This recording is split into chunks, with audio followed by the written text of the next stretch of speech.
because blood money can still do good things.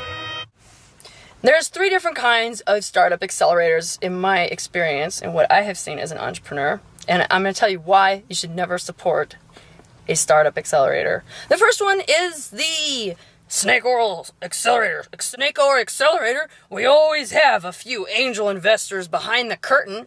When behind that curtain, after you give us $800 for a PDF file of potential investors, angel investors, or quote-unquote venture capitalists, we will provide you that information at a conference over where we go rah, rah, rah. We all project millions of dollars because it's going to be an amazing business. The next one is the women's entrepreneurial, hey girl, let's start our own business. We're women entrepreneurs, and let's get back to what's really in our hearts and what my goals are in life, to work that I love and starting my own business, like making purses or handbags. Let's sell Susie's potholders.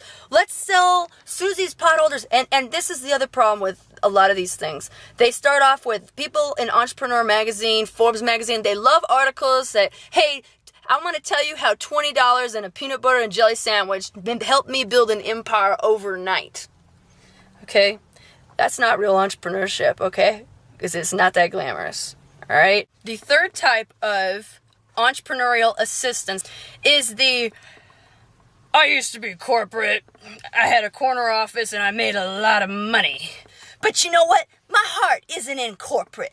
I have things I want to give back, and that's why I started my marketing conferences for small businesses to get started and to do what they need to do. And my joy is watching small businesses blossom, making money with my marketing materials. And I don't expect any money out of it. Whoa, I'm not asking for any money. And like I said, I actually didn't start from scratch as an entrepreneur because I worked corporate. I worked corporate for 25 years. Or I worked corporate for 10 years and I happened to get lucky. I had a 6-figure income and I was willing to give up my 6-figure income to go entrepreneur and start up my business with the $100,000 I happened to have saved from my corporate lifestyle. I found that it was soul killing, but I still pocketed that money because blood money can still do good things. There's a lot of things to think about. Snake Oil Accelerator can get you pumped. You leave that conference. I've now decided all networking in every conference is a complete bogus waste of time, waste of money. And also, don't do a trade show. It's the biggest waste of money. If you're in New York and you're looking for personal space in Manhattan, then you need to go to the Javits Center, because you can have a completely quiet space in the Javits Center, devoid of people. I will tell you from experience, I have seen the big trade show. Let's break down the buyer list at a trade show. We project. Well, we have 10,000 buyers that come to this show. 10,000 buyers. Can you imagine if you were able to just pocket 100 of those leads? 10 said that they would buy your product and they placed an order right then. Well, that trade show was worth it. As an entrepreneur myself, I do not respect any of these accelerators. You can learn everything you need to know about basic business, forming an LLC, which corporate structure you need, paperwork, business basics. I can read that online. I can read that in a book. I can teach myself that. See, it's easy to get excited about startup because everybody's fresh. Hey, startup, I have this great idea. I'm going to make $1 zillion on it, okay?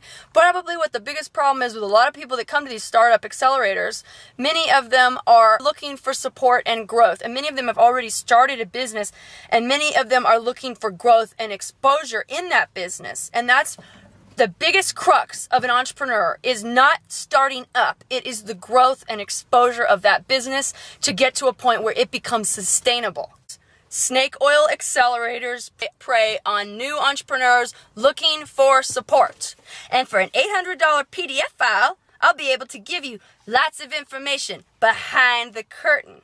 Then we'll all do a lot of homework about looking at our target market, and we'll look at who we need to sell to, and we'll go, there's thousands of customers, thousands of people want to be your customer, thousands of people are out there, your business could succeed. Do you know those people? Now, when you sell, one of the best things any new artist, I don't care what industry you're in, especially if you're in a creative industry, listen up. When you sell, buyers will not be enthusiastic. You will get lackadaisical responses, and this is my favorite one. Well, even if your product is fantastic, even if your product sells, would you like to buy my product? It's a great product. How about I come back in April?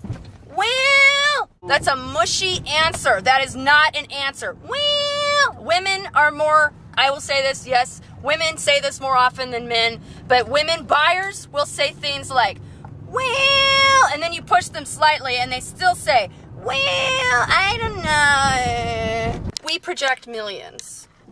I used to be corporate. I'm corporate.